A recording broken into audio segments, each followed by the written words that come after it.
What is up? Hello, hello. If you guys are watching this on YouTube, thank you for tuning in. Remember to hit that sub.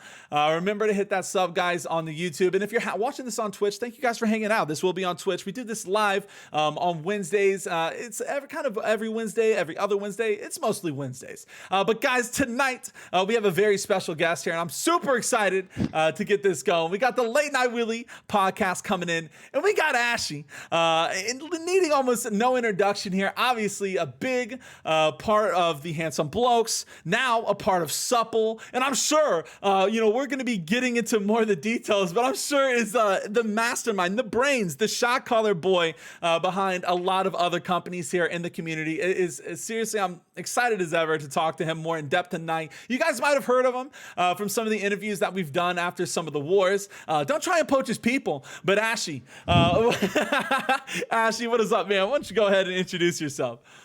What's up, everybody? I'm Ashy. Wiilly kind of already gave most of the details, but leadership in Handsome Blokes, shot call for Supple, shot call for Blokes too, shot caller for Ordo now on Amara. I've been all over the place, helped Borp out before, so I don't know. I've been across most of the servers, been in a lot of the companies, been in a lot of competitive wars, so really excited to be here, brother. Yeah, oh, dude, it's very exciting. And a little lore, and I know we never did it again, but a little lore. Ashley is the only man to ever go on a dual cast with me. Still the only man to ever do so. Look, Ashley is goated, seriously, man. And I honestly, this podcast is a long awaited for me, just personally, just because of how much not only Handsome Blokes and you guys have been in the community, man. It's just been so much fun. You guys are always just awesome, and now I'm hearing too. So I know that you were kind of part of Order Renatus, but I didn't know. So like, are you like the caller and leader of all of these companies, or like, are you just kind of doing mainly shot calling, or what's kind of like your job, quote unquote job in My the companies? job. Dude, yo, it is a job though. We talk about it, man, but like, it kind of is a job when you're doing what you're doing. Yeah. So for Blokes, I have a lot of really amazing people that help out. You know, we're kind of like a consortium of leaders. So you got Six Pat Stimmy, you got Shaq, you got Bard, you got Car Ideas, you got Millie sending pig gifts. But we all kind of like collaboratively do everything. I typically do the raid plans and the shot calling. They try to do more of the rostering. Of course, I have feedback because any shot caller that is going to willingly proceed with a war should have some feedback on the roster, right? For Supple, I largely just help with Krelix and Step and Prelume and them with the strategy and then shot call. And then for Ordo, I'm kind of like new to the gig. I'm really digging that server from a fresh start perspective, but I've been helping them out with primarily the strategy and the shot calling. So Actually, really the a new guy on lot of Ordo. fun. I mean, you Yeah. gotta come in with some reputation, though. I mean, you're the new guy, but it's kind of like, man, check out all of this, all these accomplishments. Now, also, obviously, with the accomplishments, you have some losses. That's how it goes, and Yeah. it kind of makes me think. Obviously, I want to talk a little bit about the beginning when I first kind of started catching you guys, because we got plenty of time to chat. And man, Absolutely. just one thing I would just, I kind of want to start from the start, man. I remember when I first started making my way to COS. You heard a lot about. I heard a lot about like Just Business. Like it was like Just Yep. Business was like the big name over there. And whenever I first started casting over there, so I was like, okay, I'm gonna cast some JB Wars. I was like, all right, so Just Business. People are like, Wiilly, you got to catch them. And I got over there and I started hearing people, and people started coming into the chat saying, "Yo, you got to catch Handsome Blokes too. That's like their number ones. Like that's like their number one enemy. You got to catch the Handsome Blokes." And I didn't, honestly, God, that was the first time I ever heard of you guys. I was like, Handsome Blokes. I love the name. I remember saying off the beginning, I was like, yo, Handsome Blokes. I kind of like the name. It's kind of cool. And I remember that was kind of my introduction of you guys. And I guess in your perspective, what was your trajectory? Because I know that the Blokes didn't just start on COS. Like, what was your Right. trajectory? So, for the Blokes, we all come from Frislandia. We were just kind of like a mega company. Frislandia got down to like 112 people before the first set of merges. So, like myself became very good, and Sandy, who's my wife, if everybody doesn't know, became really Was friendly with Sandy like the, Mello? yeah, Sandy Mello's That's my your wife. wife? Yeah, I she's didn't kind of know goaded too, right? that. Isn't that She's kind of goaded with crazy? the sauce, dude. Yeah, She's a man, she's beast crazy. healer, bro. Exactly. So like became really good friends with Beaver Boys, which is where like Shaq and Sixpath and Bard and them come from. And then like Frizz was just dying, plain and simple, right? So we were like, all right, well, why don't we all just get together and go to a server that's popping? Some of our boys already went over there.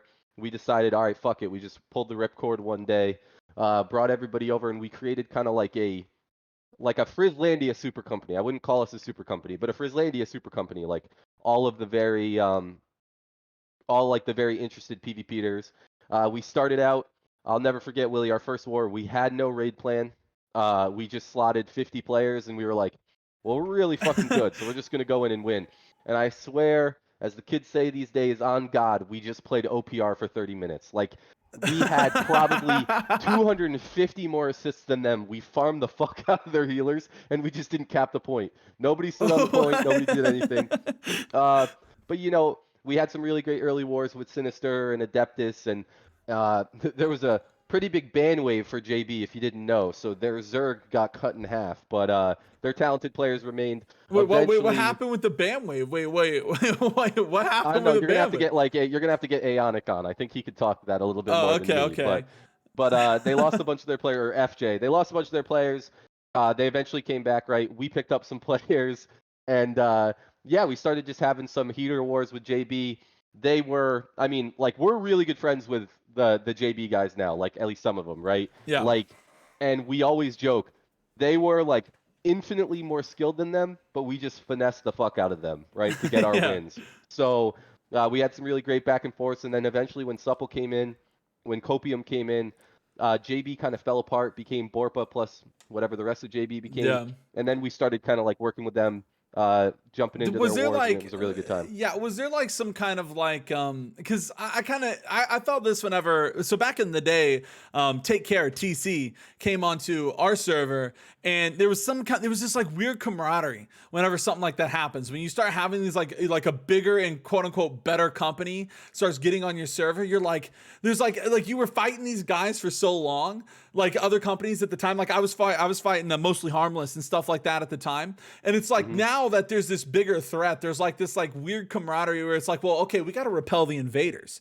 You know what I mean? Right. Was there any like was that kind of like a little bit of like some of the reasoning of working with like JB and stuff? Because like I don't know, we started working with some of our quote unquote enemies at the time because it was like, yo, we got to try and stop this onslaught. Yeah, maybe a little bit. Like, uh, I mean, I don't know if you remember the narrative, but if you weren't on Eden or Orun or Pluto or Valhalla, you were just fucking dog shit, Oh, that was the right? narrative And 100%, yeah, bro. we were just Yeah. fucking dog shit, Dude, right? And people in the chat.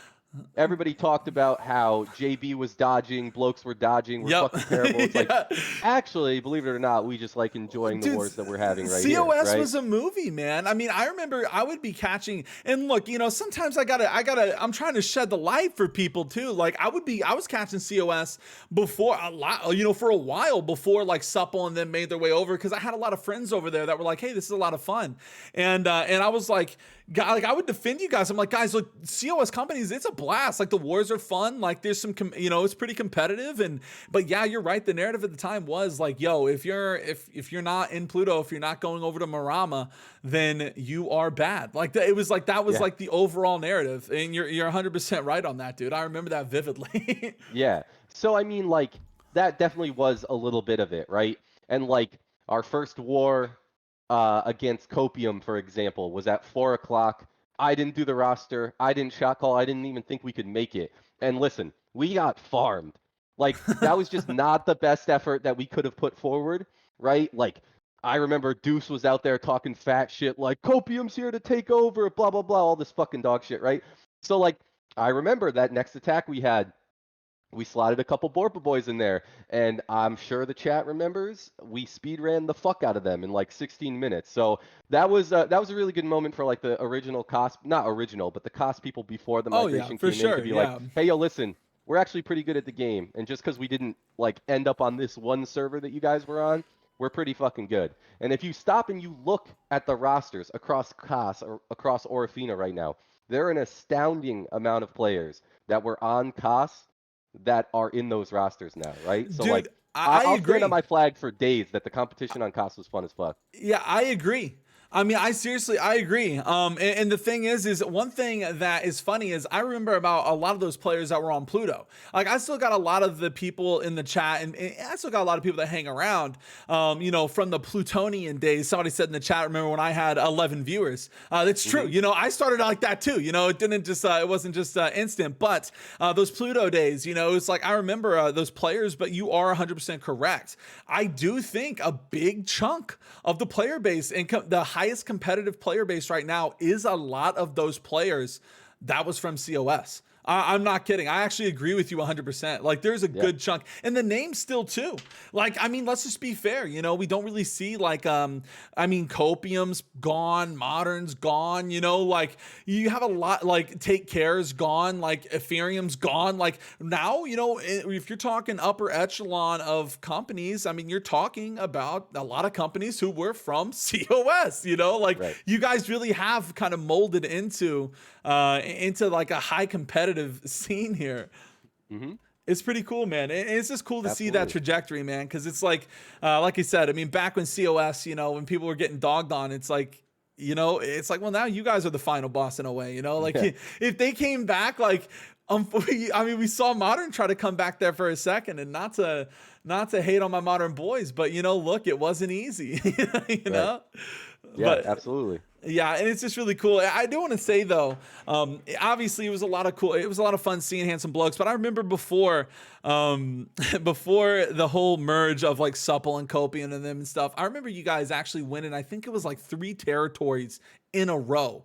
I remember Yeah. shoutcasting 3 Handsome Bloke dubs in a row, and I don't know if that put a target on you guys' back more or not. But I was like, holy hell! I think you beat JB like 3 times, or so. It was like, I think it was twice. I think it was Everfall, Windsward, and Monarchs, or Ebon Scale. It was one of the two, or it was Valid one. I don't know. I can't remember. It was 3 territories in a row, and I was like, oh my god, like.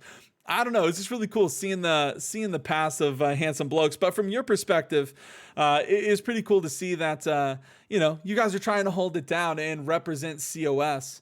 Was there anything that, like, I don't know, like, was there any particular company at the time that you guys were like dreading, like, please just don't send them here? No, I mean, like, there were quite a few players that we had in our company that also had alts on Marama, for example, and it was kind of like Paul Revere, like, instead of the British were coming, it was like Supple is coming, right? But like Facts. the mental of our company, I mean, I joked the other night, like we're cockroaches, we can't be killed, but like, dude, most companies lose like 1, 2 times and just implode. And like we've had our peaks and valleys, we've had our times where I'm like, fuck this, right? But like at the end of the day, we all genuinely like playing together, so we just like stick together, right? So when it came to like Supple and Copium coming in and stuff like that, like of course we knew it was probably going to kill the server, which inevitably it did, which is Yeah. unfortunate because like mid cost 2022 was like golden era for me, right? But we were kind of like excited because like my attitude was like, no, fuck that, like we could beat them, right? Like Yeah, fuck I it, feel like you. we're gonna Yeah. go and beat them, like you can't have this mental where it's like you can't have this mental where it's just like they're unstoppable, they can't be beaten, they just take every player in, and it's just like, no, there's peaks and valleys, there's ebbs and flows to this game, there's metas where people like exceed and when they don't, right? So to me it was and to a lot of us it was like an exciting challenge, right? Yeah, and I agree with that. Why do you think? Because, like, dude, I'm right there with you, bro. Like, people, I'll never understand. Like, I fought until I couldn't fight any longer with my company. You know what I mean? Like, I Right. literally did. Like, and then it kind of turned into the point where I did start getting more into shoutcasting and stuff. So eventually, it did have to switch up for me personally. But I love the war and stuff. I just don't understand. Like, what do you think it is? Like, why do people just, like, I don't know. I understand if you lose like maybe like like a lot in a row, but there really has been some companies that like they show up for a second, they have promise, and then they just fucking disband for some reason. Yeah. Like, why? Like, why is that? Like they'll come in, they'll like have a decent war, and then it's like, oh, we're disbanding. It's like, Yeah. all right, like, why is that, bro? Like, because you're more in the meat and potatoes. I'm sure you Right. talk to a lot of these companies, and stuff. Yeah, I mean, I think it's like egos in this game for a 3 button, I guess 4 button MMO right now are just absurd, right? It's like people can't handle acknowledging the fact that they might be the problem, or maybe they're the solution and they should share that information. I think like people, a lot of companies can be like, really childish and shit like that. I don't want to shit on like any other company out there, right? But like I go into some of these discords and I'm just like, I'm 33. I have two little girls. I'm like, this is fucking horrific. Like these are the interactions that you have with one another on a daily basis, right? It's like insane to me. Um, but like at the end of the day, I think it's mostly that people don't want to iterate and get better. They just want to try to just join the best company. And sometimes I don't blame people, right? Like, you know, do I wish I could like go back in time and maybe not shot call just so that I could like play the game, right? Like of course I do a I've little had bit, that. right? I've had that thought too, bro. Trust me. Yeah, but at I've had it too. but at the end of the day, it's just like I think that a lot of companies just genuinely like don't like each other that much, right? Like it's just Really, really. You it's just really say, what it comes down to. Like I think of course natural human behavior is that cliques are created, right? Like you just gravitate and you are attracted to certain people and you like spending time with more certain people more than others, right? So cliques can kind of create schisms within companies, but if you as a collective kind of have like a general idea of what you want to do, then you're kind of just vibing, right? And like at the end yeah. of the day, like I said, blokes and we've had our fights, we've had our differences, our back and forths, right? But at the end of the day, like we just hate losing. So like if we lose, there's a lot of not often, but sometimes there's some toxicity, but then it's like the next day we're like, no, fuck that. Like I'm not going out like that. Like that's just not gonna happen, right? Yeah, it's a Uh mentality, man. yeah, yeah, exactly. So I think that that's like a little bit of it. I think that there are certain companies that are kind of flash in the pan because they're very good at a particular meta and they just really can't stand the test of time, right? Like to be frank, blokes are just unequivocally the most dog shit company in the entire game at adapting to a meta. But when we figure it out, we get kind of scary, right? But some companies like can't handle the L's during that learning period, right? Like, dude, I think there was a war. Excuse me. I think there was a series of wars we had against JB where like dude, Dianase were putting up like 400 assists on melee. I died like 24 times and they flamed me in global. Like, Shotcaller dies 24 times. First off, fuck you. Like, I'm dying to try to get to the point to Yeah. call the war. I got a I'm not call, just going to bro. stand back like a pussy and fucking pad, Yeah, right? like I need But a perspective, man. exactly. But like, you know, most companies wouldn't have been able to handle getting farmed that hard. You know what I'm saying? Like, no, No, not you, you're Ace, right. not you, Ace. No, you're You weren't right, shit talking Ashy. me, but like Team Elope and all them, the JV boys and Global, right? Like they were getting after me. But at the end of the day, like a lot of companies can't handle getting farmed hard like that in war. You know what I'm saying? Oh no, you're Like, right, dude. and I mean, like we just didn't want to lose. And like I would say like if you ask most blokes, the there's like 3 wins that are like just like class for us, right? Like number one was our first time beating Silent for Everfall. It was our first like major territory win. Like there's this quote, there's this clip where like Tolman is like, "Keep ticking, baby," and like everybody's just so excited and we fucking explode, right? And then like the first time we beat JB was just insane. Just I can still hear the nerd screams from Oh that win, yeah, dude. right? Like you just still Yeah. hear that shit, right? So like it's those moments that make it worth it when you're like doing it with your boys as opposed to just being like, all right, you know, what card can I pull out to swipe to beat Supple this time? You know what I'm Oh saying? Like yeah, it's just yeah. not gonna, it's just not something that we're gonna do. Yeah, for sure. That's funny that you bring that up because it's like, man, there is multiple ways in going about a win, and it's like it definitely if you're looking for that like rewarding feeling with your homies, it's like that's what you're looking for, at least in my opinion, for a war. It's like Right. I would be like that too, like I wouldn't want to just be like, all right, how many of the best players can I get on a team and just go. It's funny that you bring up clicks though. Like, without having to say, is there anything that's like been shaping up on Orifina? Not trying to put you in hot water or anything, but like again, you guys know more of those meat and potatoes. Like is there like some super hard clicks that are just like if they work better, like maybe they would be better, like you know what I mean? Like just or are they just like because like I know that's always a problem where like you have companies that are like they're good and it's like you just wonder it's like bro why aren't they working together? They just win. I mean, I think that that's a remnant of the past, right? Because here's the truth. Like, say you're a company of 25 hitters right now, and you slot 25 mercs, and you win the war, you're gonna get fucking ran when you have to defend, right? So Yeah. like that the days of like being like, yo, if Green just put together a super roster on Marama, they could have beaten Supple, but their egos just couldn't fucking handle it, right? Like I guess that's you're right. completely Yeah. gone. You know, so I would say like, are there companies, ourselves included, that could probably merc to be better on attack, for example? Sure, but like I like where Orifina's at right now in the fact that like a lot of the companies, you're talking Cosmic Horizon, us, like Strict coming in, Westbench, like Egoed now, they have pretty full rosters. Like you might see Yeah. 5, 10 mercs, but like you're gonna see people that are like that are together and getting better together, right?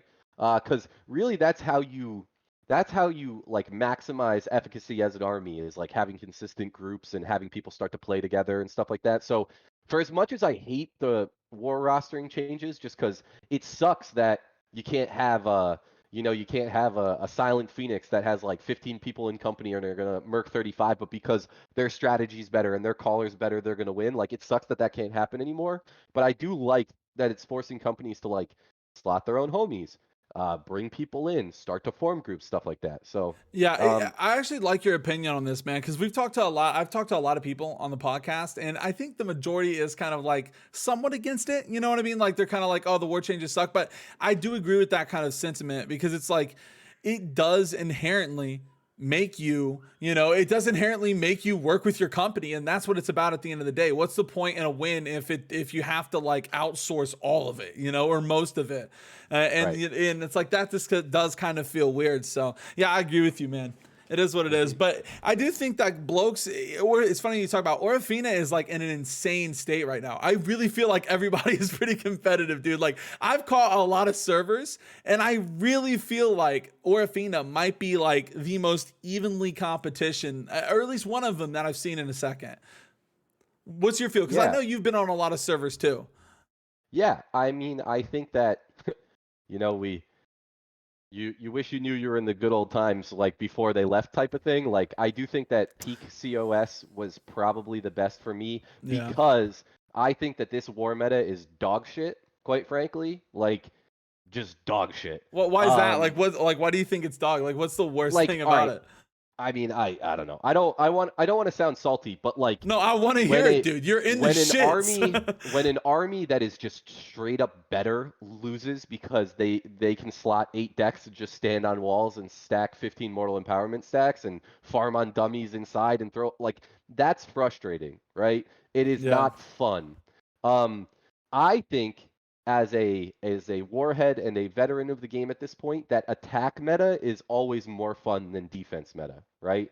And anybody, I don't know, I saw some random piping in your chat the other day that it was attack meta, and he can just, I don't know, some awful derogatory thing for him because the dude is just Yeah. he's a mouth breather, right? Like it's just not right now. I tell people Um, that too, and they say it's an attack meta. I'm like, maybe if I go like the way I said it was like I was like it might be an attack meta for like a second. Like whenever dropouts first like figured out how to have like a good attack, I was like yeah, maybe we started seeing more attacks happen. So I just noticed more people even in my chat started going like it's an attack meta. I'm like guys, no, like it's not an it's attack still meta. very much a defense meta. Like just Yeah, because like dropouts is just very fucking good, and they had a very very good strategy, and then we watched like 3 wars worth of odds, and we were like, wait, this is how we fix this, and then that's how it goes from there, right?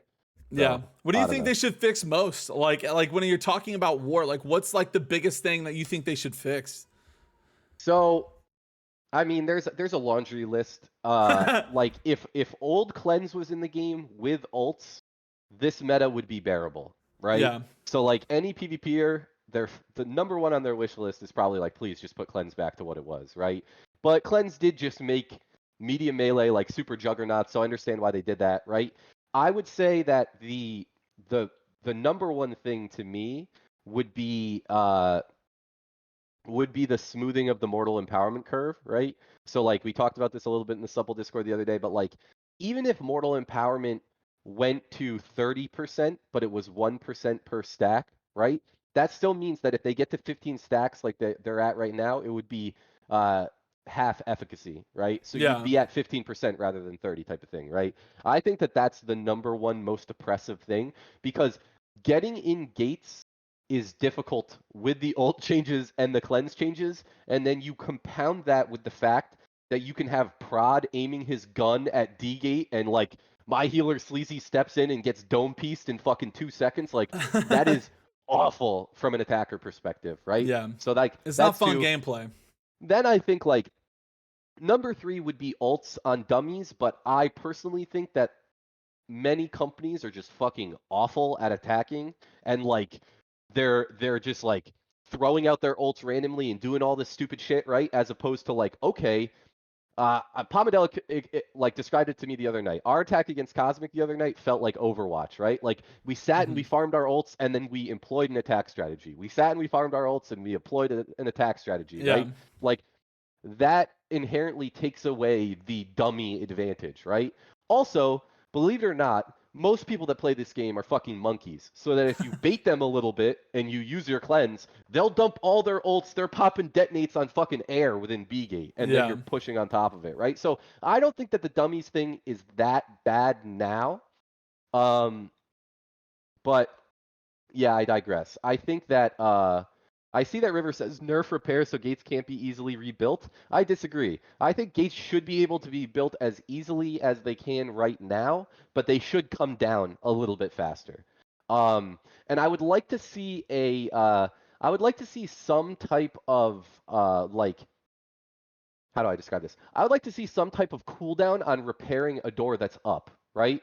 Like, and fucking put that into OPR too, for the love of God. Like Yeah, dude. standing there with some PvEer just hammering his hammer AFK on an OPR door is Bob. like one of the most single frustrating things in the Yeah. world. But I do think that I do think that I do think that like that would be interesting for war, but conversely, like because we're kind of just free flowing conversation talking this out, like that's them using their repair parts how they'd like to use their repair parts, right? So it is kind of like it's kind of like that would be one that I would like to see, but I don't particularly think it needs to happen. I just think it would be interesting. Yeah, I don't know. I see a lot of people talking about dummies, and I do agree it does suck. And it's like it's just one of those things where it's like I just I don't know. It makes me feel about the way like AGS looks at PvP, and it's kind of like off with the base of it because it's like I know it's not that big of a deal, and I know that maybe we as a community, especially myself, because I just love wars so much, take wars a little too seriously. But still, giving defenders an advantage like that, it's small, but just the fact that it's there is just weird to me. You know, it's like it's Hmm. these small things that really like add up. You know, it's like Right. if this is like actually charging an alt or giving passive builds and stuff, it's like that's well that shouldn't be there. You know, it's like take them out because it's like if these you know we all know too. Whenever you hold a territory, man, if you hold it for a while, you're soaking in that gold. A company gets stronger and stronger and stronger. You know, it's like it starts becoming increasingly harder to beat them because their team is getting better and better, and it's like every advantage I think should matter a little. So yeah, I don't know. Right. It does suck though, man, because I will say I haven't seen a ton of fort fights, but man, it takes away that love of the fort fight that I used to have. You know, I don't know about you, but man, back when you used to get into a fort fight, it's like, oh shit. You know, it's like anything is possible now. You know, anybody can be. The attackers are going crazy, and now it's like, Right. yeah, you get a fort fight in 10 minutes. I mean, you could just be sitting there for 20 minutes on the fucking fort. You Yeah. know, like Exactly. it's like, It's I mean, I miss Great Axe Ice Gauntlet, like going back there and just wiping entire clumps. Like that was so much fun. Also, probably a little bit cancer, if we're being honest. But I do, I do think that if you smooth the Mortal Empowerment curve a little bit and made decks less oppressive, the whole fort would be much better. There's just nothing because here we go. There's kind of like this snowball effect to it, right? Like there are very few bows and muskets in this game that are good enough to keep 15 stacks and not die, right? So now think that they were half power at 15 stacks compared to what they are now, and then think about all those other shitters that are dying with 7 stacks, right? Like it would just make it less oppressive, and then there's a trickle down effect to it, right? Where it's like, well, if you're not a prod level, if you're not a Berg level, like we're not going to slot you if you're going to die. So that just inherently puts less decks in the game in the war itself, right? So there's kind of like like I said, there's ebbs and flows to everything, right? Like and I think changes to Dex power would make wars feel better right now. Yeah, yeah, I feel because it's like it seems like we kind of talk about decks a lot. I mean, what's your overall opinion on decks? Because it sounds like decks is a very big problem. Well, so I don't really. All right, so mortal empowerment is a problem. Yeah. I don't necessarily think that Dex is a problem, right? Because like just giving people free damage that stacks in a place where there's very little risk is just not really natural, right? Um, but like it doesn't feel good. We talk in games all the time about things that like feel good, right? Oh yeah, And that's I one talk about thing that that all the just time. Yeah. that's just one thing that doesn't feel good, right? But I don't necessarily think Dex itself is a problem. Like Rapier is bad now. So True. so like if they were less oppressive about getting people up in like if getting in the fort was less oppressive because they were less powerful, we could get up top and we could counter them a little bit more. So I wouldn't nerf the classes themselves. Of course, some of them could probably afford to have a few things here and there, right? But I would nerf just the ring. Just nerf the ring. That's the first step, and then you figure it out from there. Yeah, I feel you. And I always feel like too is the PvP community, and I said this before, it's like I always feel like we kind of are the ones who have to not necessarily figure this stuff out, but kind of get the kind of blunt end of it all, you know? Like if Right. there's something going on, it's like if something's OP or something's like that, then we're kind of out here smoking on it. Like we don't really Right. have like we don't really have a choice. But Yeah. it I is mean, it's interesting. just I think that like the triple kill squad comp that's being run right now is Yeah. just the worst thing in the planet, So right? is that kind of Because more the composition? Like, because I heard that West Bench was talking about how they ran a 3 kill squad. Is that starting to become more commonplace? I heard that it was only a 2 kill squad meta, but is it starting to turn into three, or how long has that been? Because I hear multiple things. You know what I mean? yeah, so I mean like I would give them credit. Like I'm sure other companies did this. I know Copium did it back in the day. I know Blokes did it for a while. But in terms Yeah, of this meta, dropouts were the first ones that I saw really bring it to the table and do it quite effectively. Uh, and so then like when you're thinking about defending against them, you're like, oh, okay, well, let me go ahead and match them, right? But like then you're playing into their strengths because they have a really good kill squad and stuff like that, right? So then you kind of flip back and you're like, wait, so to defend, maybe we want to, shut down the doors more than we want to counter their kill squad. And like you said, earlier, like on your stream, most equitable companies will take a war to fort in about 10 minutes, right? yeah, I say that Regardless all of the time. comp, Yeah, regardless of comp, it's just one of the natural things.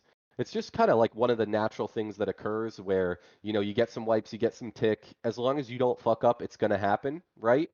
So, like, if you're a defender, who cares if you can't match their kill squad out on the field if you know they're going to get into the fort anyways, right? yeah, because kill So squads are less effective in the fort. Like, right? Like, I think that's pretty common knowledge. Like in general. yeah, generally, because like you're a light player trying to get through the gate with all of the issues that we just described before Yeah, from a yeah. Dex perspective. Think about it that way. Yeah, it makes it harder.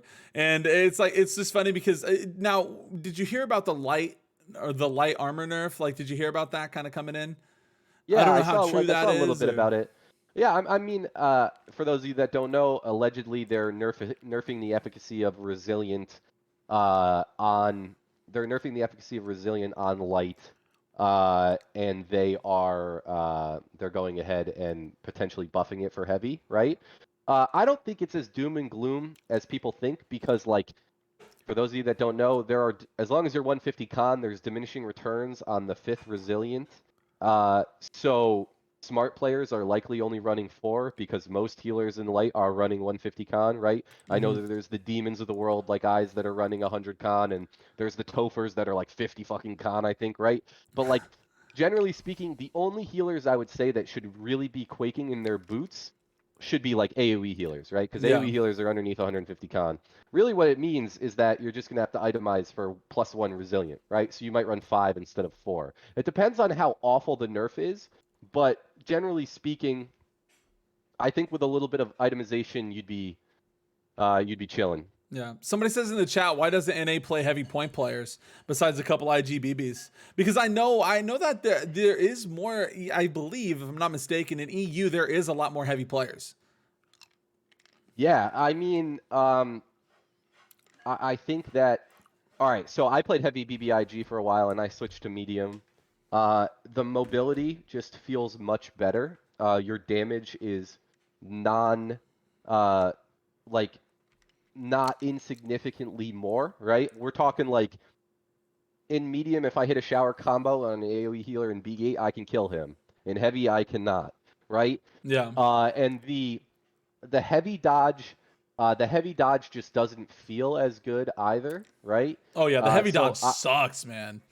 so I'd say like heavy players for point, it's kind of just like honestly, bro, even if you're in heavy, unless you're 450 con like apples, you're gonna get nuked the fuck out by a vines and detonate combo. Like you're just gonna die. So why are you in heavy? Be in medium instead. Have greater mobility, do more damage, play with your blues more, and create some more cohesion, right?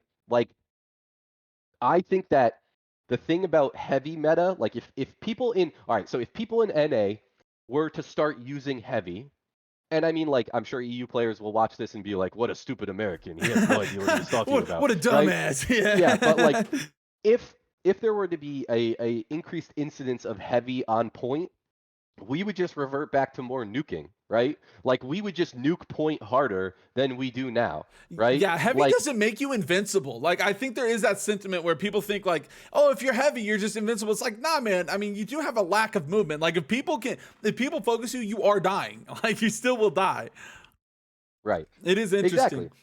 So it's like, okay, so you want to stack 15 heavy players on the point? Then fine, I'll fucking get 5 bows to run Rain of Arrows, and I'll pull some fire staffs out, and we'll just nuke the fuck out of the point. We'll get some light blunders to start nade comboing you. Like I don't know. I don't get the whole like heavy stack point thing, but to EU's credit, like I've watched quite a few of their wars, they don't really heavy stack point. They actually Yeah. have like these like micro skirmishes in and around the point, and then they take it close and stuff like that.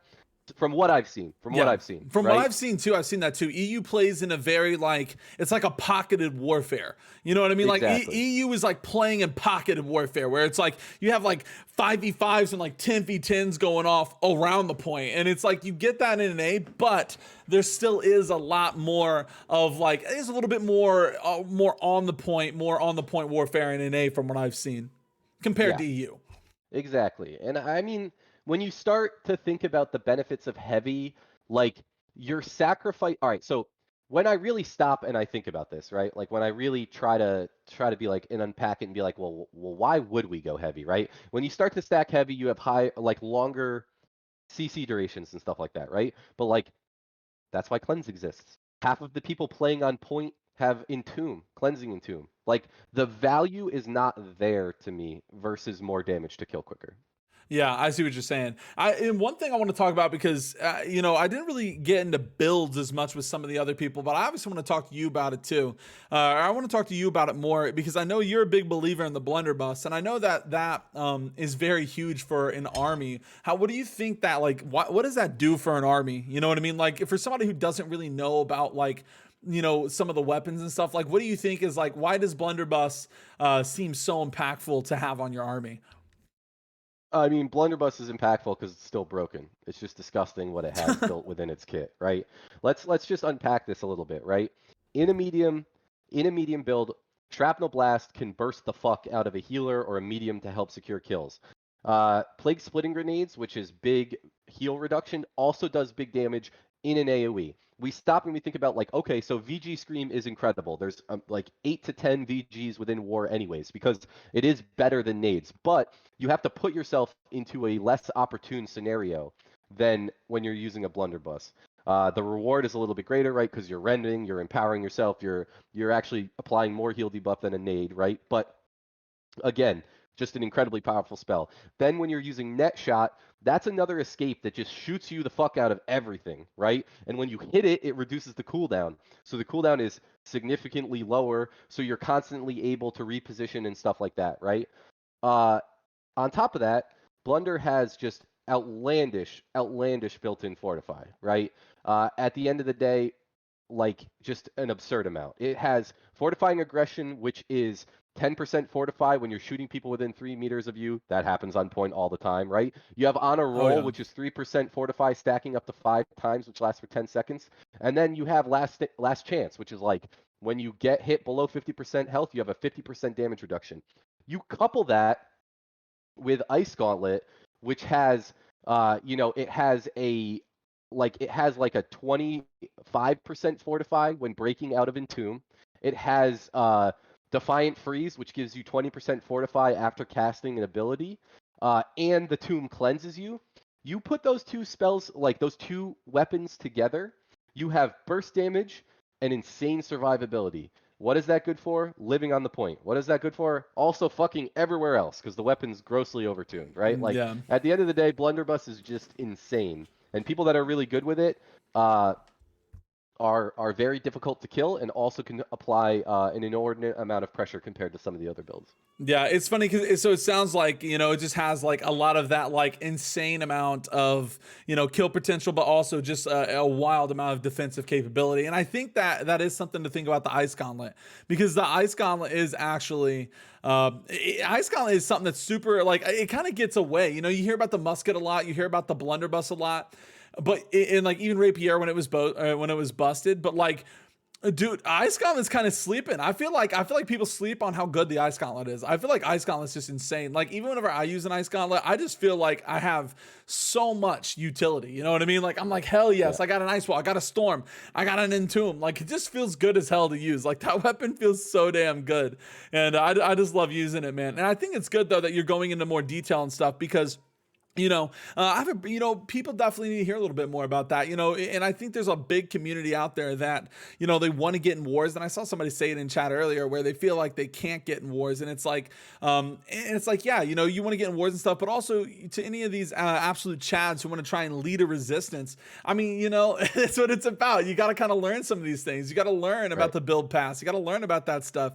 And like what we were talking about earlier, like you didn't get here, for no reason, like in the sense of just how important you are in the community when it comes to how you lead these companies and stuff. Like, it takes a lot of time, and it's like, dude, just thinking about the trajectory of just the wins and losses, it's just really solid. It's like just seeing all that knowledge is so important. But I think the biggest important thing, and I don't know if you'd agree with me with this, but the biggest important thing is really trying to get that war experience in general. Like, just war experience. I think war experience is like the biggest thing, even though that's kind of gatekept by some of the new players who can't get in. I feel like war experience is just huge when it comes to like what you want out of your player. Yeah, I mean, that's why I was excited for the fresh start. And I know like a lot of people that hadn't gotten into wars were getting in it on fresh start. I know we like kind of joke about fresh being dead, but I know that there's a lot of new players on Amara, for example, or like returning Dude, players Amara's where fun, man. yeah, it's fun as fuck, and it's where you can get war experience. The truth of the matter is, I saw Yuri ask a question about like if I'm at where I want to just slot like war experience players or like get people better, right? Like us as blokes, as we stand right now, are in like you better have war experience or you probably don't get a slot kind of stance, right? But like I love what Horizon's doing with like a second company where they push territories, right? Like I just don't we don't want to organize that, but like you can do that with the war changes now. If you get 50 people and your leadership is willing to show people how to play the game, there's opportunity to declare on territories where you're not going to get giga stomped, right? Like you're just not Oh yeah, it's because of true. the nature of the war changes now. So I mean, I just commend the hell out of what like Glads and their leadership is doing because they're helping people to get reps in the game, and like you said, war experience is critical, right? It's absolutely critical. Yeah, I think that what some people lack is that, and I've talked about it, like I've talked about it before. I think we even said it in an interview before, but it's like that passion, that passion to like, I want to beat these dudes. I want to be the best. Like, I want to be in that conversation of like, I want to be in the conversation of being the best on the server. I want to take wins for it. I want to be those guys. It's like, sometimes, it's like you gotta have that passion for it, and I think it's not built for everybody. And you're obviously somebody that does. And being in that position, it means that you've been in some weird spots probably throughout your New World playing. Like, what is, like, I'm just kind of curious, man. Have you ever been in a spot that's just been really weird as, like, being a shot caller, but also, like, part of a company? I know that you went to Supple. What was that conversation like? Because, I mean, Supple was definitely looking weird for a second, man.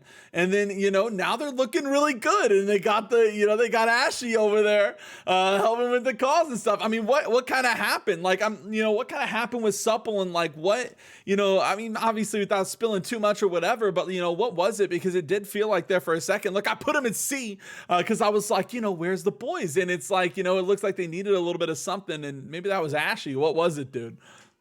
Nah, it wasn't me. I'm mid tier. Let's just Okay, okay, accept okay, that. Okay, okay, mid okay. tier shot caller All here. right. With that said, I don't know. I moved totally not Ashy to Oro. We wanted to get some of the bloke boys together. I didn't want a -30. My character with literal Biss was sitting on Olympus after it died, after we had Oh one no. war against Copium. And I just messaged Step and I was like, X supple. And he was like, really? And I was like, yeah. And then I just transferred the next day. Like it was pretty simple. Um, you know, they're really great guys. Honestly, I've had so much fun fighting for them as opposed to against them. I thought I could make a difference because they're a really strong army, and we've been performing pretty well. I'm excited for the attack tomorrow night. I think it's going to be a really good one. But it really wasn't anything too complicated. It was pretty much I had my I had my main with very good gear that I wanted to fight in wars. So I that got you. seemed like So a it's pretty good option kind of for me. like, huh? Wait, maybe I can get in supple there. Well, I don't know. I just think, like I said, from my point of view, and that's why I like talking a little bit, because from my point of view, it definitely seemed convenient. Because there for a second, supple was in a bit of a supple slump, and now it's like, they definitely kind of got their bearings. Out of all the servers you play on, though, what do you think is the most fun? Because I look, and not many people are in all the servers that you are, and especially as active as you are in these. So, like, out of like Amara, COS, or Athena, like, which one of you say is just the most fun? Not like even competitive, but just like most fun. All right. So for the average player, Orofina is the most fun, right? Orofina's popping. Or a party Um, server. yeah, Oro's the party server. The wars are all hyper competitive. It's a blast, right? For me personally, I have the most fun on COS now because, and this is no discredit to my supple boys, right? But like I say it and I mean it. Like blokes tatted on me, right? Like I cannot fucking stand to lose with blokes. I stress about those wars so much. I I rage when we lose. I go crazy when we win. Like it's just, you're playing with the boys. And that's not to say I desperately want to like I don't desperately want to win with Supple, but it's a little bit more like uh we're all rolling together, we're in it together. Everybody's really collaborative on that front. Whereas, it Blokes is your feels baby. Blokes is your baby, Blokes is my dude. baby, and it feels like the weight of the world is on my shoulders when it comes to blokes, right? So it's like, those wars just stress me the fuck out. I don't have any fun in them, if I'm being honest with you, other until it ends.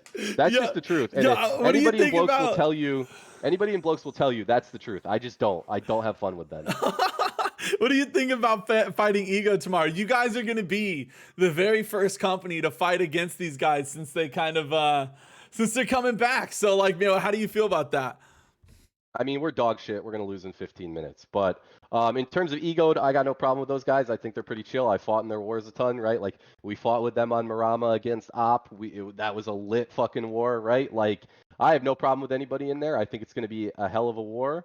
Do you I think think you it'll take probably it? be over in about 15 minutes because we suck, but you never know. Maybe we hold. Ashy, come on, man. You really think it's going to be over 15? Come on, No, bro. I'm fucking trolling, Willie. I Yeah, mean, that's I what I'm just like saying. Like, what I do you think it's feel, gonna man? I think it's gonna be a really good war. I think that they have a really strong roster from what I've seen. I think that as is tradition, pretty much everybody sleeps on blokes, right? You know what I'm saying? So like True. we'll see. We'll see how we do.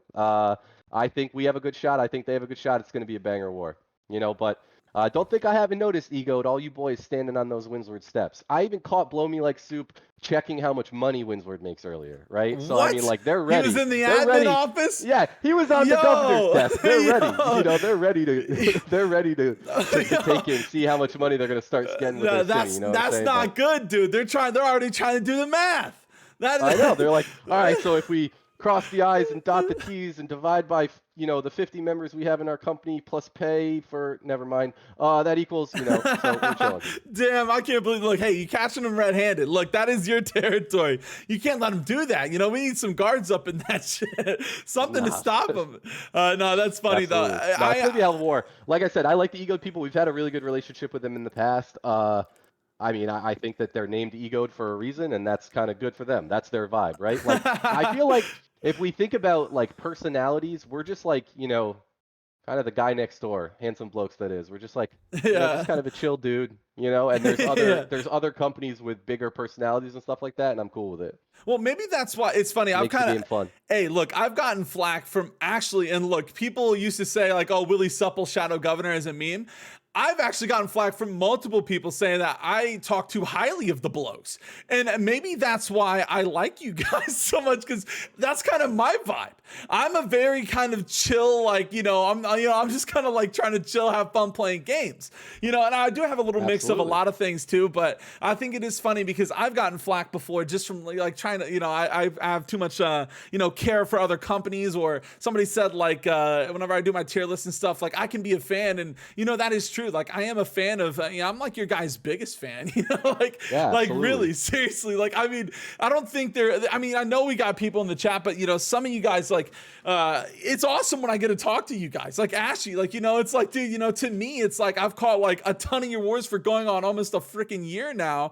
And it's just awesome, bro. I don't think there's many people, that have probably seen, aside from the people in it, as much wars and stuff that I have. So it's really a lot of fun when I get to talk to you guys in here. And it's like, it's just awesome. And it's like, it's hard not to be a fan of blokes, because I feel like you guys haven't, really had, that much of a bad problem, like with a lot of companies. Like I feel like, I think of some of the other people, like, man, I don't know what it was. I'm thinking back to Technical, but like for instance, Technical, they tried like 3 or 4 different times to get their footing, and it's like they just couldn't seem to like get out of the shitstorm. But it's like you have companies like you who have been around for a while, like Handsome Blokes who've been around for a second, and it's like they just have these good praises in the community. I just think that's awesome.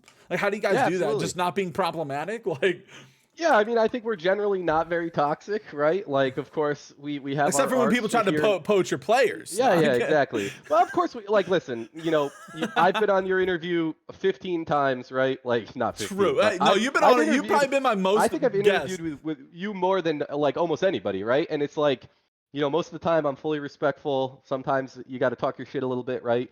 But at the end of the day, like, we're generally not problematic. We are, every company has a trolls, but like, we're generally not problematic. We're just out there. We're trying to win. Like, we're not doing anything ridiculous. We're pretty much, we act like adults is effectively what it comes down to, right? But I think that there's kind of like 2 sides to this, right? It's kind of like, I think that's why people tend to sleep on blokes a little bit, right? Because like, we're not popping off constantly. We're not being like doing all the crazy meme videos and stuff like that. Of course, we have, like the feel good blokes win again. Hey, and you shit need like the that, meanest right? cat, dude. Yeah, exactly. But like, also, we've been around so long, so there's some people that tune in and see me get farmed at the apple orchard for fucking 30 minutes, right?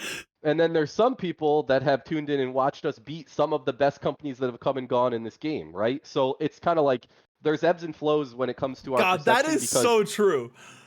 There's times where we've been down horrendous, right? Like you said about us winning 3 wars in a row, like on Cost in 1 week, we won Brightwood, Monarchs, Windsward, and Everfall, and we lost all 4 the next week. Yeah. It's just what we do. You know what I'm saying? It's just what we do. It is crazy because, like, it's funny how you like look at the perception of your company, and I see it too, because it's like, when I see the Handsome Blokes going in, like, I know, like, not everybody, and even myself, I get a lot of new viewers and a lot of new people who come in here, like, oh, who's Handsome Blokes? And I'm like, man, like, let me give you a little history lesson, like, because it's like you never know what's going on with the blokes, But I do wonder, because you always say your defense is dog shit. What's with the defense? Why can't you guys get that together?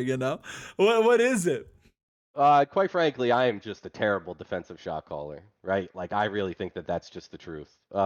Because like, we've had just disgustingly stacked rosters that will get forted in 2 minutes, right? Like, Yeah. Remember we used to joke about how like we were the fort holding king before fort holding was cool, because we would get forted at 27 minutes, like 27, like 3 minutes in every time, and then have to hold it, right? Uh, but like conversely, I would say, we probably have more attack wins than any other company in the game. Like, you guys are insane on attack. I don't know what your, like, I will say, I don't know what your attacks are. Like, even Cosmic right now doing insane things when it comes to just defending like absolute chads. Like, it's like it seems impenetrable. And I'm not gonna lie, even in the war the other day, I was like, man, I don't know if you guys can do it, but it's like in true bloke fashion, you guys just pulling through and winning an attack. Like, it's just, oh, everybody else fighting these guys. Oh, I'm just going to come in and win this attack real quick. Like, it's like, what the hell is going on, dude?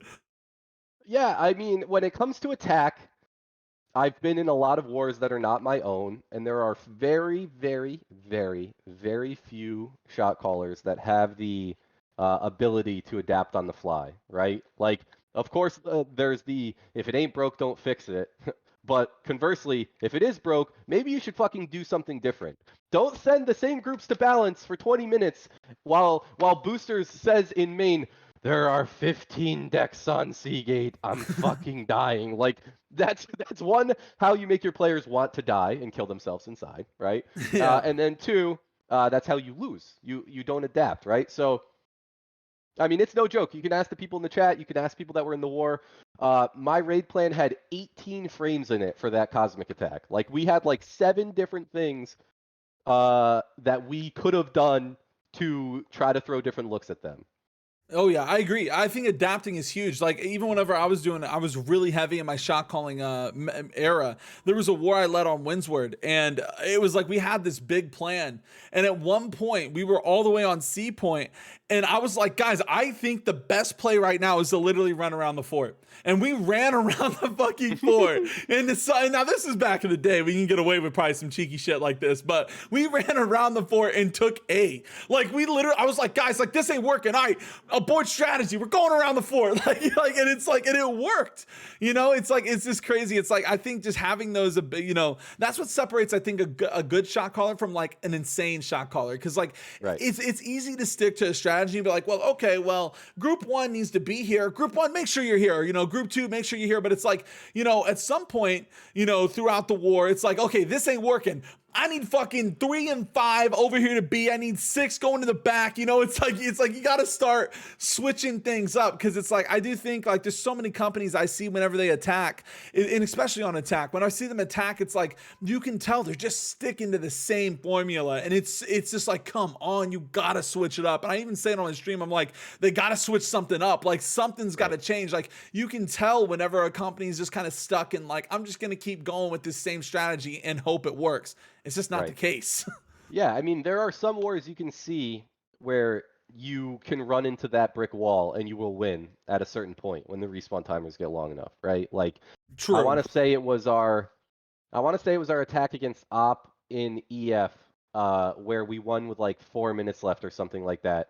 And I said the guys, we got the point tick to like 60% at 9 minutes, and I said, everybody calm the fuck down. We do that 5 minutes later and we win the war. And almost exactly 5 minutes later, we did the exact same thing and we won the war, right? Yeah. Like it's just you have to be patient. You have to know when it's working and when it's not. In this meta, more often than not, it's not fucking working. So you have to do more and different things. You have to move the army around the fort. Yeah, you have Also, to get Salem, creative. respectfully, that's just not true. I'm sorry.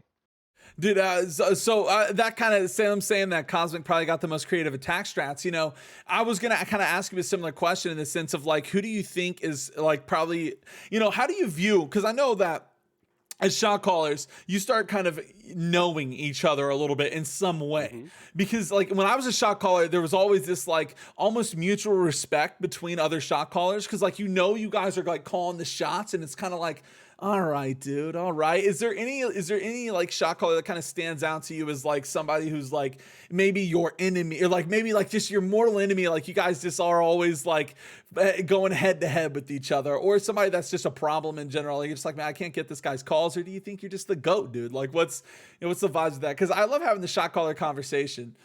I'm definitely not the GOAT. I wasn't here for some of the early kings, right? Everybody talks about Alec, for example, right? But like in terms of modern shot callers, right? Like Yeah, like right uh now. Kilash has some of the most creative attack strategies I have seen. He's crazy. When they don't work, I don't mean this any disrespectfully at all. When they don't work, I don't think that they roll forward as smoothly as some other people, right? Like Hori has like just the most excellently crafted, we are going to do this and it is going to work. And when it works for him, it is fucking glorious to watch, right? Like Yeah. I've been in Boog Wars before where it's almost like we're attacking bots. That's how much he has control over the army, right? He does like such an exceptionally It's good just like job, right? calculated. Like Apples is an dude, you guys can meme him for yelling and screaming and slamming his desk. He is an absolutely insane defensive shot caller. Insane. He's on top of that shit. Probably because he can see the whole field and know that he's never going to die, right? Like it's just the truth, The right? bird's eye POV, Um, dude. Slept on shot caller, and I'm gonna give him his flowers. Aeonic is a crazy, crazy defensive shot caller as well, and also very, very, very good out on the field. Arch villain, also a very good shot caller. Uh, I think that Arch's army when they listen to him is insane. It's when they don't listen to him that he tilts and then they're not so good, right? Like that's just the truth of any army, Hey, how it generally goes, speaking. dude? How it goes? I do want to But ask those you. that's like the cream of the crop, right? Like I Yeah. just listed off the shot callers for pretty much most of the best companies in the game. That is true. Yeah, I mean, is there a company right now that says to you that you think is like the best, like that you either like fighting the most, or is just like the best in general? Maybe on like Orfina, COS, anything like that. I think that Orofina is relatively equitable. One guy I completely forgot. Glads is a crazy offensive shot caller too, by the way. He's got some crazy ass fucking strats that he pulls out. So kudos to him. I'd say I like all the wars on Oro. Like I described before. Like I actually don't like any of the wars on Oro if I'm keeping it a stack. Like I Yeah, don't yeah, yeah. have fun, right? Um, Clearly, Idorian, Egoed is on top. We're gonna get speedrun in 15 minutes tomorrow. We got it. It's No, it's no, it's no, gonna no, no. happen. I'm here for it, bro. We got it. We got I, it. I I'm. But in terms of like on cost, I think those wars are awesome. Like up until the last that last Booga attack, like Booga was like Hori was putting me against the ropes, right? Like we threw him a little curveball, and it's crazy what curveballs can do, right? Like that's just the truth, right? Yeah. And then obviously dropouts is just insane. Like, but I also think, got to give 'em credit to the Supple Boys. They're actually, it's just absurd fighting in that army, right? Just seeing like the blue wave just melt things, right? Yeah. It's And crazy. like the other thing I will say, like everybody jokes about all the supple KDs and this and that and the patters and whatever. Like you want to talk about soldiers, like you called it out in your war against dropouts, where I specifically told, I was like, all right, group 2 push up back left, group 7 push up front right, and it was like watching a movie from my POV. Like all 5 on both sides just perfectly went up with kill squad, and we just collapsed and wiped their entire kill Oh squad yeah, up that was top. Like it that was big amazing. play. Yeah, that was that big play that I saw because I noticed it too. I was like, wait, hold up. Like I could see just the working parts. I think that's the funnest thing about Right. shot calling is just seeing the people listen and that's the biggest thing, man, is soldiering up. It's like some people just, I don't know, not to name names, but I'm sure you've had those people where it's like they're great players, but they absolutely just do not want to listen. Like and again, you don't got to call any names on that, but yeah, it's just like crazy. Like it's like you can have these insane players, but they just refuse to listen, and it's a problem. It just sucks so bad because it's like, dude, I wish you would just be in the spot I need you to be in. And it's like you Right. almost don't want to be like mean. You don't want to like call them out individually and stuff, but at the same time, you kind of have to. It's like if you're not listening, dude. Yeah, I mean, I've called out some people before. I generally don't. Most people will tell you, other than like 1 or 2 wars, I am a good vibes only shot caller, Have you ever where made anyone cry? Have you ever been like Venge and made anyone cry? No, I I'm don't think I've kidding. ever made anybody cry. Um, there are like a few iconic Ashy moments of rage. Like like there was an attack against Op in Monarch's Bluff where they got B gate up 3 times, and in the middle of the war, I'm just like, can I get a fucking text on B gate? Like I just completely became unhinged, right? Like I don't normally do that. I'm a good vibes only shot caller, but I think that if we're being honest, most people are soldiers in their own way. You just need to know what to do with them. So Okay, if a okay. player is a mechanical demon and is going to find every clump he wants to hit, well, you probably put him on the point, and you probably don't ask him to peel the back line, because he's probably not going to peel the back line. But you know what? He's a mechanical demon, and he'll shit on everyone in B gate. So like, just use things to your advantage. For people out there that are rostering, like if you have a melee that is brick for brains but dumps 1.6 million every war, probably put him on point and just let him fucking eat. Even if he doesn't speak, he will be effective. Is really what it comes down to. Yeah, it's about knowing the player too. Like each player definitely like has their own strong suits and stuff, and that's the thing too, man. Rostering is Hmm. something that is so important, and it's like we always talk about the war. And I talked to Glads about it, and he said that a lot of wars are won with the rostering. How true is that to you? Do you think like how true is that to you, man? Like, do you think it's like is that true or there's some Yeah, nuance I to mean, it? there's definitely some nuance to it. I think that every company leader or set of leaders that you talk to will tell you that like there are rosters that they would ideally want to put out, and then there's rosters that they put out because of relationships, and then there's rosters that they put out because Jorgito slept until 9:30 when the war was at 9, right? Like that's gonna happen type of thing, right? Like I'll never forget we were defending against Sinister in First Light, and like I said, I'm a dad. I get up, like I also trade. I get up in the morning and I look at Discord, and like Jorgito and Sphere and all of them are in Disc. I'm like, all right, well, fuck it. They stayed up a little late. It's fine. Then I go and I putter. I do my thing. I come back noon. They're still there. I'm like, guys, what the fuck are you doing? We have a war in 8 hours, right? Yeah. Then I come back at 3:30, and these degens are still playing OPR, have not gone to sleep. Oh my And it's like, god. guys, you're gonna miss the war. All fucking 5 of them slept through the war. Like, Oh it's just my like god. that's actually, Jorgito didn't miss that one. I think that was Sphere and Believe missed that one, along with like 7 other people. But at the end of the day, you get kind of where I'm Yeah, where I'm yeah, coming that's from. it's straight DJing activity. It's Well, and it's like it's people management and stuff like that. But I mean, yeah. I think like when it comes to blokes, I've said it after war before, but like we like playing with our homies. But like if you wanted me to slot the sweatiest attack against you, we would, and we would be fucking vicious, right? Like it's just Yeah. but I'd rather play with the boys than like slot 25 mercs type of thing. Oh, I don't blame you at all, dude. I really don't. Not one bit. And I think that's something that New World sees too when it comes to some of the companies. They want to play together. I think some of the new companies as well. What do you think it's like Hmm. for? I just kind of want to pick your brain. Like, where do you think wars are for a new player? You know what I mean? Like, what do you think? Where do you think wars are for? Let's say you're a new player, you haven't warred yet. Where do you think it's at? Because I kind of want to get your opinion on it too. Because you're always doing a lot of those rostering. A lot. I'm sure you get a lot of. Whenever I was rostering, I get a lot of messages from players like, "Dude, I'm a beast. I'm in OPR. I'm killing it. Let me have a merc spot." You know what I mean? Like, where do you think it is for like players who are trying to get in those wars? I mean, if I'm keeping it a buck, your better path to me is to find a group of like-minded players and try to create your own company. You can push an attack right now with 25 in company. It's going to be really hard on legacy servers to get into some of these bigger companies and get into these wars, right? Particularly because there's so few merc slots now. Like back in the day, if we had a bow slot and there was somebody that was like, "Yo, let me jump in there," like it was easy, right? You didn't have a 10 merc Yeah. limit, like you didn't have people going AFK and missing wars and shit like that. But like now that's a little bit tougher. So it sucks because it is gatekeeping content, but I'm sorry, I'm not gonna lose to slot some guy that wants to play Firestaff Void Gauntlet with 50 focus. Like, and all my bloke boys know exactly who I'm talking about, but like that shit, like it's just not gonna work, right? So, what do you think about Fire Stab?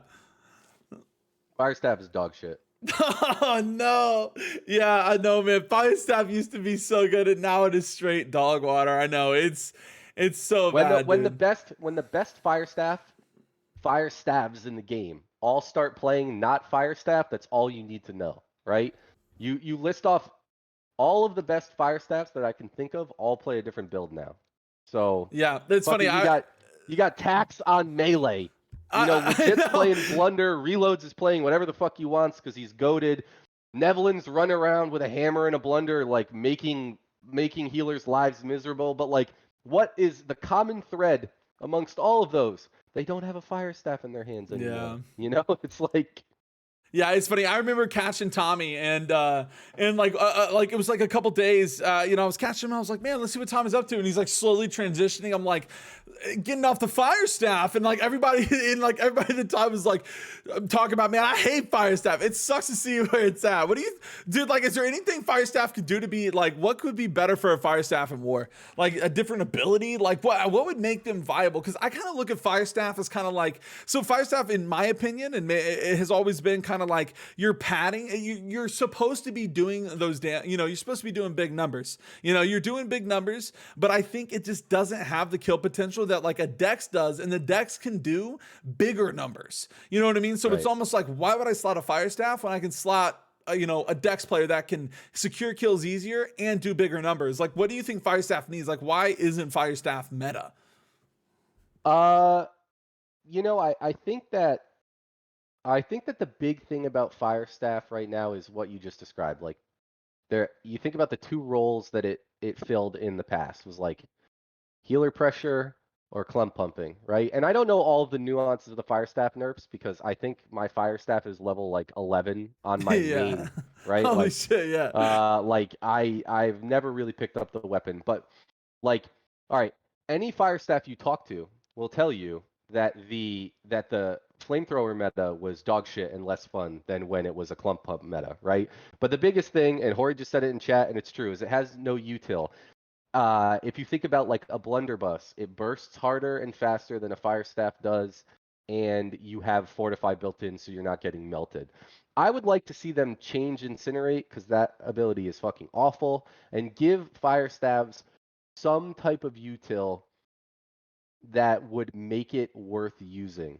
So for example, what if they got a perk in their tree where burn ticks also gave heal debuff or a stacking slow or something like that, right? Yeah. Like those types of things would make it interesting to put back into the Yeah. game. But then conversely, we talked about it before. If people want to stack 15 heavies on the point, I'll just grab like 4 of the best fire staves in the game that are on Oro, put them all in my roster, and be like, just nuke the fuck out of that point. Yeah, Everything's gonna die, right? it's So gonna be a fun one, boys. To light them on fire. I think that exactly. I do think somebody said in the chat. I was actually gonna say it. A firewall kind of similar to maybe like that dude from from Valorant. Kind of like a firewall that maybe if you walk through, you're slowed or something like that. Like some type of ability that can actually have a little bit more of a presence on Right. on the battlefield, because right now it's like where fire staff stands is it's kind of like again the Hori's right, utility, but in general it's like just like there is not a presence of the fire staff. Like you can feel a lot of the other weapons. You can feel a lot of the other Right. weapons, like when there's a grab, when there's a big path, when there's a shockwave, when there's a sacred ground, you can kind of see and feel like the impact. But it's like with fire staff, it's almost like what's is anything even going on? Like, like is anybody even noticing this guy? Like what's Well, really happening? all right, so I think that one of the biggest issues with fire staff that's kind of like slept on is that it's a fucking PvE weapon. They built the tree like a PvE weapon. True. A lot of its damage in its kit is built in like you're hitting a boss, right? But Mhm. like you're not hitting a boss in PvP. You're not consistently auto attacking to stack your flame tick on a healer. Like that shit is not happening, right? So when something like a blunderbuss came out, or completely overpowered bows right now, where there's an immediacy to the damage and it's not built into, hey bud, please don't run away from me while I stack up my 5 stacks of burn on you so you feel some pressure. Like, you know, that's where I think part of the issue is. Also, people have just gotten better at using cleanse. So even True. those pesky flamethrowers back in the day, like good healers with cleanse could survive those onslaughts unless it was like 5 of them, which I've seen some truly nefarious groups do that type of shit, right? But like a lot of the fire staff issue to me is that it has no util and it's a PvE weapon. A Yeah. lot of its damage is built into doing big number against a boss, but PvP is not. There's some raid bosses in PvP that I don't want to fight against, but they're not Yeah. actual standstill bosses type of thing. Gotcha. I do want to ask too. What do you think we don't know what the next coming weapon is, but what do you want it to be, or what do you think it is? Like if you could like pick a I've weapon. seen I've seen some rumors about, like a cleric mace or a celestial gauntlet or some shit like that.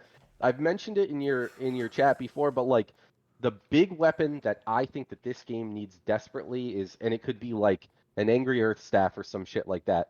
But we need a support weapon on the that leans healer support as opposed to like VG support that provides util to the team, right? Yeah. So for example, imagine long cooldown ability that gave grit when it was active, like a shield that Yeah. gave grit when it was active.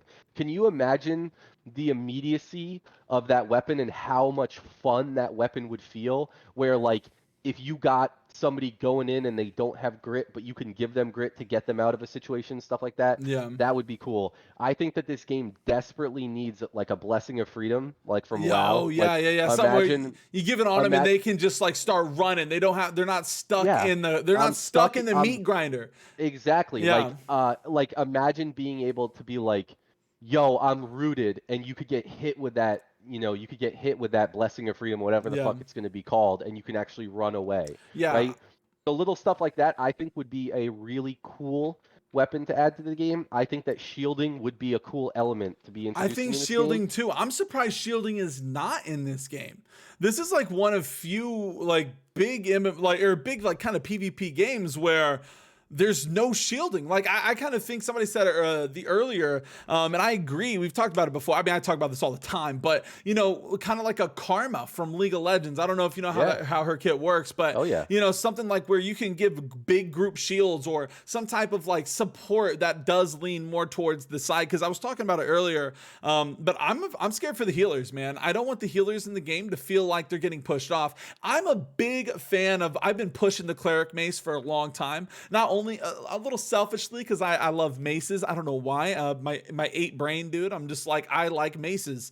I just think they're cool. So I'm like I think a mace would be cool. That would be my personal favorite to see in the game. But I do think that you can even do that with a mace. You can make some type of like paladin build or some type of build where you're more buffing and it's not necessarily just direct heals because that's what the life staff is for. And I'm glad to hear that the next weapon is a focus weapon. But yeah, I don't know. I want that too. I think an element mace or something or an elemental staff or something like you're saying would be insane. I think a blessing of freedom would be awesome though. Could you imagine a pally bubble? Could you imagine a pally bubble in New World, bro? That would be sick. Mm-hmm. I don't know, man. I just kind of thinking about Yeah. something. What's a mechanic now that we're talking about? What's a mechanic you want to see? I mean, you just kind of said it kind of like a blessing of freedom, but like, is there anything else there where you've been like, bro, like, dude, I want to see it? Because like for me, I do think shields are kind of are kind of what I want to see. It sounds so small, but I would like to see a shield being implemented in the game. I think that I think like the freedom kind of like the blessing of freedom thing kind of comes down to um, giving healers more immediacy than just healing, right? So like 100%. imagine an AoE cleanse, right? Like where it had a cast time, but if you landed it when you like on the spot where the fight was happening, you could cleanse some of the debuffs that were on people, right? Like little things like that I think would make wars really fun because like it could be like, all right, we're pushing now, save your cleanse, get into the clump, your healer can AoE cleanse Yeah. you or your support, and then that pushes you through and that gives you another cleanse, right? Yeah. And here's the thing. Cleanse on a 6-second cooldown was kind of brainless, right? Like you just mash that shit, it stays active, you were just like had no, you were just chilling, right? But I think that giving players the opportunity to make plays is what would make this game more fun. And Yeah. I think a support weapon like that um, would be it. I think that for that to happen, there needs to be a dramatic overhaul of the debuff visual system for the healers. I think that that's something that AGS really should work on. AGS, if you're listening, I hope you're working on it. Like, our debuffs should be on our frames. Our healer should be able to see if we're rooted. Our healer should be able to see that type of shit. Like, it would be massive. I should be able to tell if my healer just got hit by a greatsword. Like, Yeah. that's what amps up a lot of the outplay potential in this game, I feel like. Yeah, I agree. I actually agree too, because obviously I play a lot of other MMOs and I played a lot of games growing up, and still too. And that's kind of a thing, like like in WoW, for instance, considering that is their New World's competition to some degree. It's like you have those abilities that when your healer's getting focused, you can visually look at your screen and say, he just got stunned. I need to go over there and help him. You know what I mean?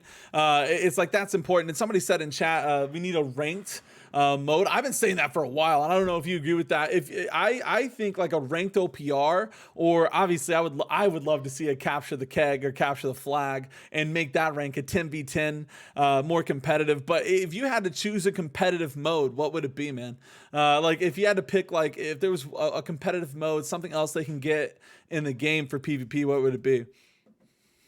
Well, Willie, I was to show my age and show my nerddom, Ooh, I okay, was a okay. high warlord in vanilla WoW. So I would take, Ooh. I would take capture the flag 10 times out of 10. Boy, I I think know. it would I be think of Warsaw Ghost so Warsaw much, Gulch, baby. bro. It would be such an insanely fun game mode in this. Like, imagine some Dex rat trying to squeak out with the flag, trying to get across the field, and like, then you got the schizos. Like, schizos would be like rogues, like their Yeah. entire objective would be to get flags back and stuff like that. Like, it would be such a fun game mode for this game, I have been like a saying it 10v10. for so long. It's literally in my intro, and I agree, dude. I think a 10v10 capture the flag would be so designed for New World. And I said this too because you can get, like each build can be opportunistic. You said it too. Like, your schizos can kind of be your rogues, and your tanks would have a purpose. It would make Right. people want to go tank. Get the tankiest they can. These guys are the flag. Let them have the flag.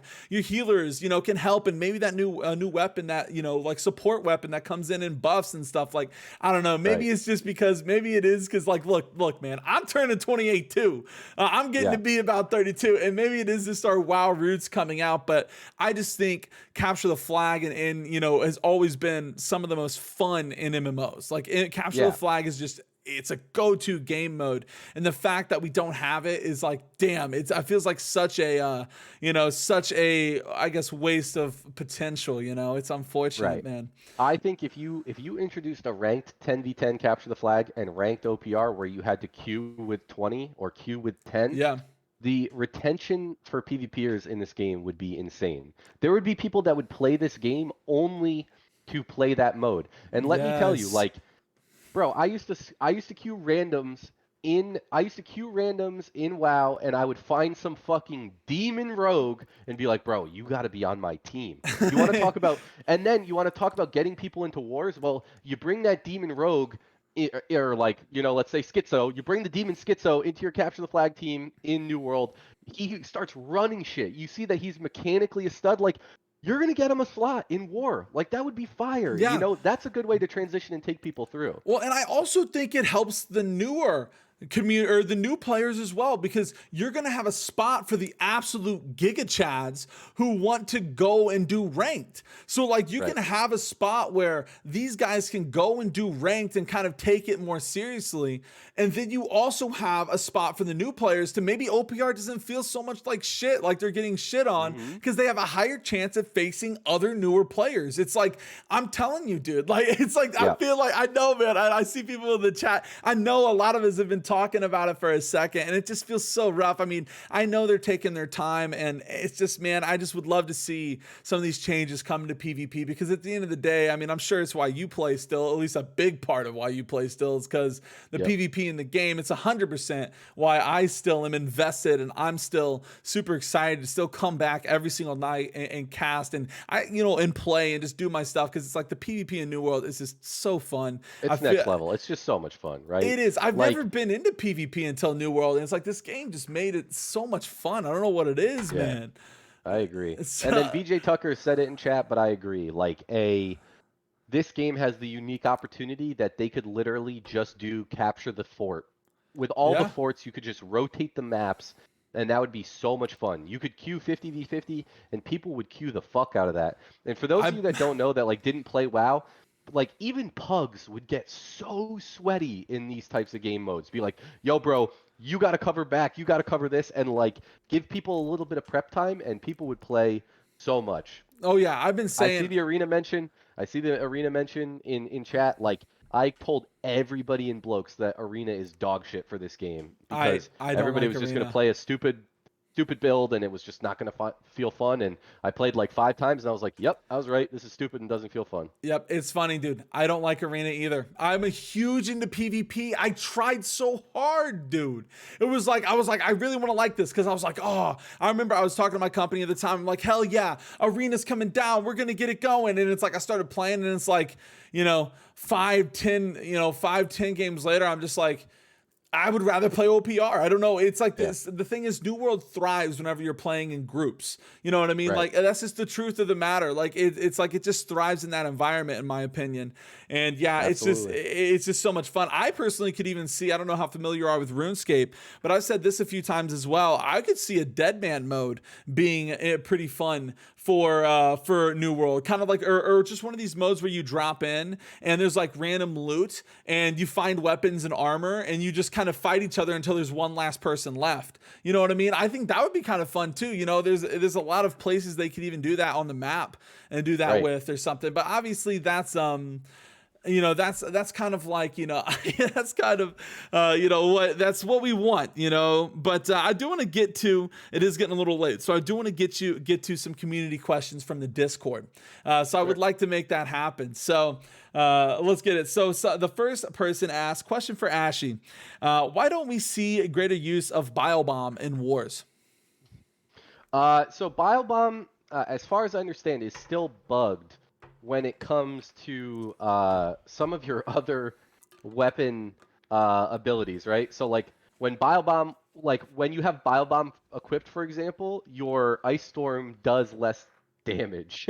With that said, if it weren't bugged, I think it is completely slept on because think about how overpowered Oblivion is when it comes to stam regeneration, right?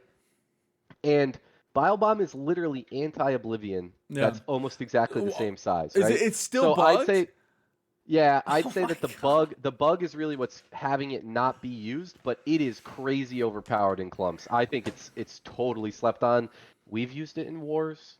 Um, I think I think that it's likely best on blunderbusses. I think that Vines is still good for VGs because they're going to be in this shit anyways screaming. Yeah. Whereas, as I talked about before, like Blunder really does not have to step anywhere near the fray except to Ice Shower.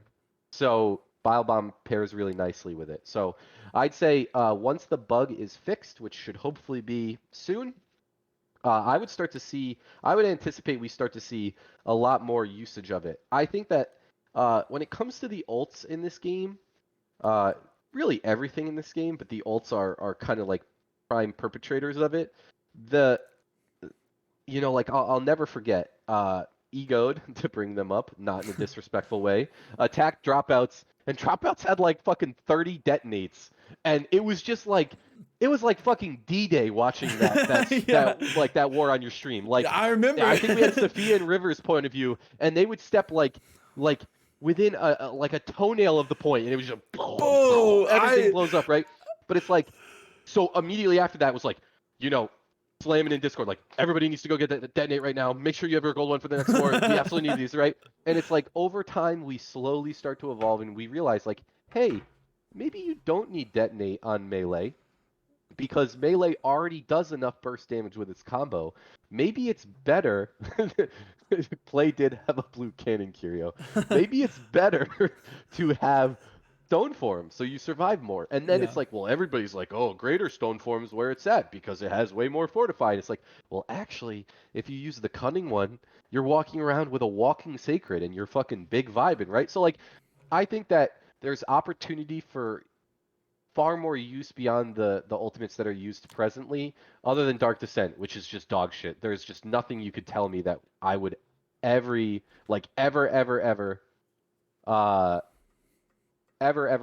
uh like use that ability. Yeah. It's just awful. Also the Dugmeister, you're at Fortify cap already, but uh Fortify is a soft cap for people that don't know. So if you're 50% fortified naturally and you get 30% rended, you're now 20% fortified. But if you're 20% over fortify cap and you get rended, now you're 40% fortified. So anybody that tells you that more fortify is bad, they're just mouth breathers, honestly. Hey, how it goes. That last one came in from Chonk McSweaty in the Discord. We got a couple more too. So this next one comes from Yuri, the 1v1 interrupter himself. It says, question for Ashy. At this point of your New World career, do you still enjoy trying to improve your players and army as a whole, or do you now prefer to just have a stacked 50-man and just roll with that?